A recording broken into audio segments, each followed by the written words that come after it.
एक लड़की कागज के फूल बेच रही थी, लेकिन वो फूल कोई भी नहीं खरीद रहा था। तब एक अच्छी विच वहाँ पर आकर उसके फ्लावर्स पर मैजिक करके उन्हें खूबसूरत और अच्छी फ्रेग्रेंस वाला बना देती है। अब ये विच आखिर कौन थी और उसने ऐसा कैसे किया? अब इसी के साथ हम देखते हैं एक विच को जो जंगल में अकेली रहा करती थी और उसका नाम द लिटिल विच था। और यहीं पर हम देखते हैं कि वो मैजिक करने की प्रैक्टिस करती रहती थी, लेकिन उसका कोई भी जादू सक्सेसफुल नहीं हो पाता था। उसके साथ जंगल में एक मेंबर और भी रहता है जो कि लिटिल विच का फ्रेंड था, और वो एक क्रो था जो कि लिटिल विच को अच्छी अच्छी बातें सिखाया करता था। अब लिटिल विच अपने फ्रेंड यानी उस क्रो को कहती है कि मुझे भी उस एनुअल पार्टी में जाना है जहाँ पर रात में सारे विचेस डांस किया करती थी और वहाँ पर वो काफी इंजॉय भी करती है। तो वो क्रो उसे बताता है कि तुम उस पार्टी में नहीं जा सकती क्योंकि वहाँ पर सिर्फ इनविटेशन वाली विचेस ही जा सकती हैं और तुम तो वहाँ पर इनवाइटेड भी नहीं हो और साथ साथ तुम बहुत छोटी भी हो। तब लिटिल विच कहती है कि मैं छोटी कैसे हो सकती हूँ क्योंकि मेरी उम्र 127 साल है। अब यहीं पर हमें दो बच्चे दिखाए जाते हैं जो कि सिबलिंग्स थे। उनमें जो लड़का होता है यानी जो भाई होता है उसका नाम थॉमस होता है। यहाँ पर थॉमस अपनी बहन से पूछता है क्या तुमने कभी कोई विच देखी है? और इन बच्चों को ये बात भी पता होती है कि साल में एक बार सारी विचेस डांस करने के लिए इकट्ठा होती है। रात के टाइम लिटिल विच अपने घर में चुपके चुपके से अपनी मैजिकल ब्रूम यानी जादुई झाड़ू उठाकर अपने घर से निकल जाती है। वो कोशिश करती है कि वो क्रो उसे ना देख पाए और वो उसी माउंटेन पर पहुंच जाती है जहाँ पर सारी बड़ी विचेस पार्टी कर रही थी। तब लिटिल विच सोचती है कि कोई भी उसे पहचान नहीं पाएगा और वो भी यहाँ सभी के बीच शामिल हो जाएगी। लेकिन तभी वहाँ पर एक पुरानी विच जिसका नाम रंपमपेल होता है वो लिटिल विच को पकड़ लेती है और वो सभी को बताती है कि देखो हमारे बीच एक विजिटर आई है, मीन्स बिन बुलाई मेहमान, जो कि अभी छोटी है। जिस पर लिटिल विच कहती है कि मैं छोटी नहीं हूँ, मैं बड़ी हो गई हूँ। फिर लिटिल विच अपनी उम्र बताती है तो वो सभी कहती हैं कि तुम अभी बहुत छोटी हो, तुम में से तो अच्छी खुशबू आ रही है, साथ साथ तुम्हारे फेस पर कोई रिंकल्स भी नहीं है। क्या तुम नहीं जानती कि यहाँ पर आना सख्त मना है जब तक कि तुम्हें कोई इनविटेशन ना मिले? तब लिटिल विच कहती है कि मैं भी आप लोगों जैसा बनना चाहती हूँ और मैं आपकी बात मानूंगी, आप जैसा कहेंगी मैं वैसा ही करूँगी। तब सारी विचेस सोचती है कि इसे पनिशमेंट दी जाए और कोई आम पनिशमेंट नहीं बल्कि बुरी से बुरी पनिशमेंट। तभी हेड विच लिटिल विच के सामने एक काफी बड़ी बुक रखकर उसे कहती है कि ये एक बड़ी सी किताब है और इसे तुम्हें 1 साल के अंदर पूरी याद करनी है और अगले साल आज के ही दिन तुम्हारा टेस्ट होगा और अगर तुम पास हो गई और इस बुक में लिखे गए सारे स्पेल्स तुमने याद कर ली तो तुम्हें भी यहाँ पर बुलाया जाएगा। लेकिन बाकी विचेस इस बात पर एग्री नहीं करती और वो कहती हैं कि इसे कोई ना कोई पनिशमेंट तो मिलनी ही चाहिए, तो क्यों ना हम इसके बाल ही जला दें और या फिर हम इसे मिट्टी के अंदर ही गाड़ दें। तब रंपमपेल कहती है कि इसकी मैजिकल ब्रूम यानी जादुई झाड़ू ले लेनी चाहिए। तब ये लोग ऐसा ही करती हैं और वो लिटिल विच की झाड़ू ले लेती हैं और उसे जला भी देती हैं। अब क्योंकि झाड़ू के बगैर तो लिटिल विच अपने घर नहीं जा सकती थी, इसीलिए वो 3 दिन का लंबा सफर पार करके इस भारी बुक को उठाकर पैदल ही अपने घर जाना पड़ता है। अब किसी न किसी तरह करके लिटिल विच इस बड़ी सी भारी सी बुक को लेकर अपने घर फाइनली पहुंच जाती है, जहाँ पर उसका क्रो उससे कहता है कि तुम्हें वहाँ पर जाना ही नहीं चाहिए था, तुमने गलती की है ये। तब लिटिल विच उसे वहाँ की बातें बताने लगती है कि वहाँ पर बहुत मजा आ रहा था,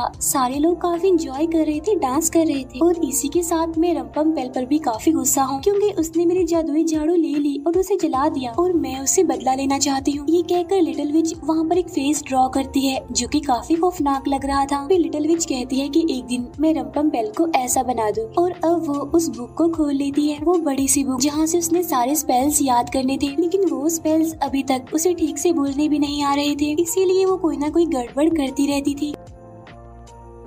फिर एक दिन वो जंगल में देखती है कि कुछ औरतें छोटी लकड़ियां जमा कर रही हैं और वहाँ हवा ना चलने की वजह से वो औरतें काफी परेशान भी थीं। तब ये देखकर लिटिल विच अपना मैजिक करती है जिससे वहाँ पर काफी तेज हवा चलने लगती है, जिससे होता ये है कि छोटी लकड़ियाँ वहाँ पर आकर गिरने लगती हैं और एक जगह पर इकट्ठा हो जाती हैं। लेकिन तभी वहाँ पर जर्नल पहुँच जाता है जो उन औरतों को कहता है कि तुम ये लकड़ियाँ कहीं पर भी नहीं ले जा सकती। तब लिटिल विच उस पर भी मैजिक कर देती है जिससे वो जर्नल अब कह देता है कि तुम ये सारी लकड़ियाँ ले जा सकती हो। तब लिटिल विच उस जर्नल को कहती है कि तुम मुझे मेरे घर पर छोड़ दो। अब उस जर्नल के ऊपर इतना मैजिक हो चुका था कि वो लकड़ियों को भी अपने पीछे उठा लेता है और साथ साथ विच को भी। जब लिटिल विच घर आती है तो वो क्रो उससे कहता है कि तुम्हें ऐसा करना नहीं चाहिए था, तुमने उन औरतों की हेल्प की तो ये तो अच्छी बात है, लेकिन इसका मतलब ये नहीं कि तुम उस जर्नल से बदला भी लेती। अब क्योंकि लिटिल विच के पास उसकी जादुई झाड़ू नहीं थी, इसीलिए वो मार्केट में जाती है नई झाड़ू खरीदने के लिए, जहाँ वो बाजार जाकर बहुत सारी चीजों को नोटिस करती है। वहीं पर उसे ब्रूम की एक शॉप मिल जाती है। वहाँ वो देखती है कि छोटी बच्ची यानी थॉमस की बहन खड़ी हुई है, जिसकी मदर के पास कैंडीज दिलवाने के पैसे नहीं थे। इसीलिए पहले लिटिल विच अपने लिए ब्रूम पसंद करती है और साथ साथ वो कुछ कैंडीज भी खरीद लेती है। और जब थॉमस की सिस्टर अपनी पॉकेट चेक करती है तो उसमें से कैंडी निकलती है और ये देखकर उसे समझ नहीं आती कि आखिर उसके पास ये कैंडी कहाँ से और कैसे आई। वहीं पर लिटिल विच एक लड़की को देखती है जो कि कागज के फूल बेच रही थी। वो लड़की उसे बताती है कि ये फूल कोई भी नहीं खरीद रहा है और तभी लिटिल विच उन फ्लावर्स पर मैजिक करके उन्हें खूबसूरत और अच्छी फ्रेग्रेंस वाला बना देती है, जिससे उस फ्लावर्स वाली लड़की के सारे फूल बिक जाते हैं। और ये देखकर लिटिल विच बहुत खुश होती है और अब यहाँ पर उसके पास अपनी झाड़ू भी आ चुकी थी, इसीलिए वो उस ब्रूम का यूज करके उड़ के अपने घर जाती है। उधर थॉमस और उसकी सिस्टर अपना रास्ता भूल गए थे जंगल में और इसीलिए वो लिटिल विच के घर भी पहुँच जाते हैं। तब वो दोनों बच्चे उसे पहचान कर कहते हैं कि ये तो मार्केट वाली लड़की है। तब लिटिल विच खाने के लिए उन्हें बहुत अच्छी अच्छी चीजें देती है और तब थॉमस की सिस्टर उससे यहाँ पर पूछ लेती है कि क्या तुम विच हो, यानी क्या तुम चुड़ैल हो। तब थॉमस अपनी बहन को कहता है कि तुम्हें उससे ऐसी बात नहीं पूछनी चाहिए थी। और तब लिटिल विच यहाँ पर उन्हें अपना मैजिक करके दिखाना शुरू कर देती है। तब वो बच्चे उसका मैजिक देखकर बहुत खुश हो जाते हैं और बाद में वो लिटिल विच से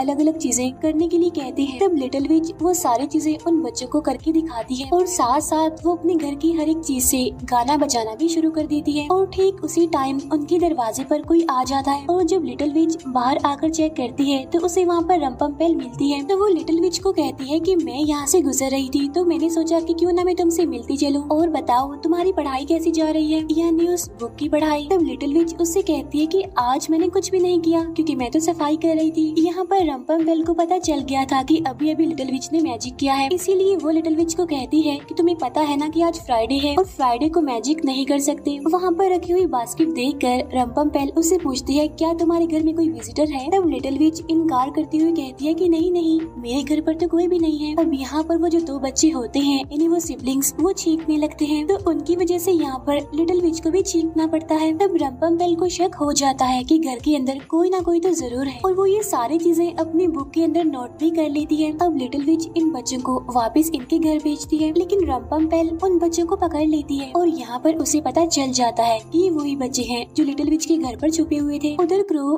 लिटिल विच को समझा रहा होता है कि जब तुम्हें पता था कि फ्राइडे को मैजिक नहीं करते तो फिर तुमने मैजिक क्यों किया। तब लिटिल विच कहती है कि मैं तो उन बच्चों को बस खुश करना चाहती थी। अब लिटिल विच यहाँ पर उस बुक को पूरे साल बहुत अच्छे से पढ़ती है ताकि वो सारे मैजिक स्पेल्स याद कर सके और वो हर टाइम कोशिश करती भी रहती थी कि वो इन स्पेल्स को ठीक से बोल सके। अब इसके बाद यहाँ पर विंटर सीजन आ गया था जहाँ क्रो को सर्दी लगने की वजह से वो बाहर जाने से मना कर देता है। तब यहाँ पर लिटिल विच कहती है कि मैं जरा ताजी हवा में फ्रेश होकर आती हूँ। अब लिटिल विच जब मार्केट में पहुँचती है तो वहाँ पर देखती है कि कुछ बच्चे खेल रहे हैं, लेकिन दो शरारती बच्चे वहाँ पर आकर उन्हें परेशान कर रहे हैं। इसीलिए लिटिल विच अब वहाँ पर आकर मैजिक करती है उन दोनों शरारती बच्चों को सबक सिखाने के लिए। इसीलिए वो दोनों बच्चे वहीं पर बर्फ में फंस जाते हैं। तब बाकी सभी बच्चे ये देखकर खुश हो रहे थे और जब उनमें से एक बच्चा उदास होकर वहाँ से जाने लगता है तो लिटिल विच उसका पीछा करती है और यहाँ पर रम्पम्पेल भी मौजूद थी। लिटिल विच उस बच्चे से पूछती है कि तुम मुझे थोड़ा परेशान लग रहे हो तो मुझे बताओ कि आखिर क्या बात है। तो वो बच्चा बताता है कि जो आदमी मुझे मार रहा था असल में वो मेरे फादर है और उन्हें जुए की लत लग गई है और वो सारे पैसे उसी में वेस्ट कर देते हैं। तभी सुनकर लिटिल विच उस बच्चे की हेल्प करती है और रात में वो उसी जगह पर पहुँच जाते हैं जहाँ पर उस बच्चे के फादर जुआ खेलने आया करते थे और वो लोग वहाँ पर गेम खेल रहे थे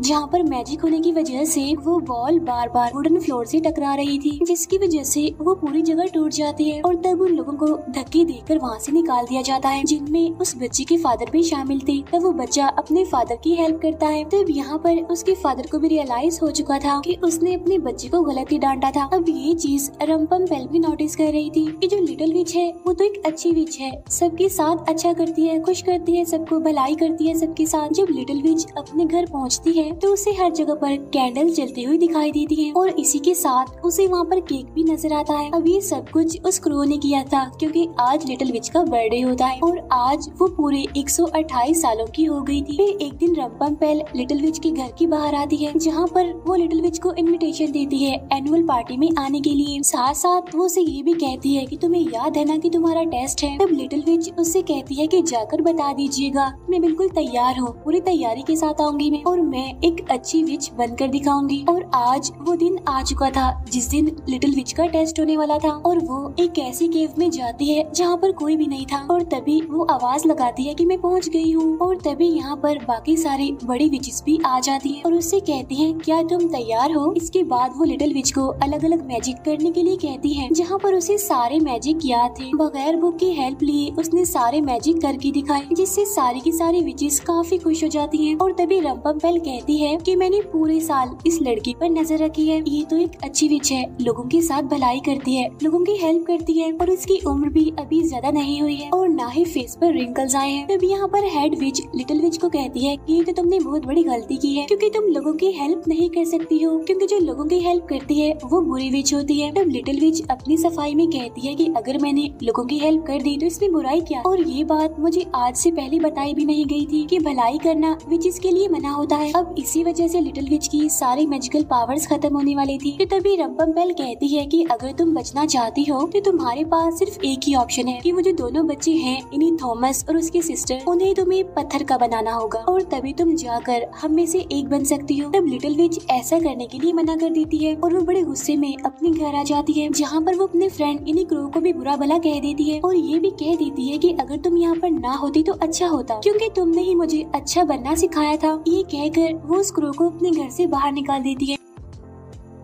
अब पूरा एक दिन होने वाला था, इसीलिए वो उन सिबलिंग्स यानी थॉमस और उसकी बहन के पास पहुंचने वाली थी। उन विचेस की बात मानकर उन्हें पत्थर का बनाने के लिए वो स्पेल्स भी पढ़ती है, लेकिन वो ऐसा नहीं कर पाती। लिटिल विच उन दोनों बच्चों को बताती है कि मैं कोई बुरा काम नहीं कर पा रही हूँ। तो वो दोनों बच्चे कहते हैं कि इसमें कोई बुराई नहीं है, बल्कि ये तो अच्छी बात है। तब लिटिल विच उनसे कहती है कि आज मेरे जादू की आखिरी रात है और इसके बाद मैं कभी भी जादू नहीं कर पाऊंगी। लेकिन तभी लिटिल विच उन बच्चों के चारों तरफ एक जादुई घेरा बना देती है ताकि कोई दूसरी विच आकर उन्हें नुकसान ना पहुंचा दे, उन्हें परेशान ना करे। तब रंपम्पेल वहाँ पर आकर लिटिल विच को कहती है कि अगर तुमने इन बच्चों को ना मारा तो मैं मार दूंगी इन बच्चों को, और ये बात तुम भूलना मत बल्कि याद रखना। अब जब लिटिल विच घर आती है तो वो सोचती है कि अगर ये मैजिकल बुक ही खत्म हो गई तो सब कुछ खत्म हो जाएगा, क्योंकि किसी भी विच को एक भी स्पेल याद नहीं है। इसीलिए लिटिल विच सारी तैयारी करके उन स्पेल्स को याद करके चली जाती है। लेकिन जब वो अपनी पॉकेट के अंदर मैच बॉक्स डालती है तो वो मैच बॉक्स वहीं पर गिर जाता है। अब यहाँ पर वो क्रो सोचता है कि उसे लिटिल विच की हेल्प करने के लिए जाना चाहिए, और आज की रात वही रात थी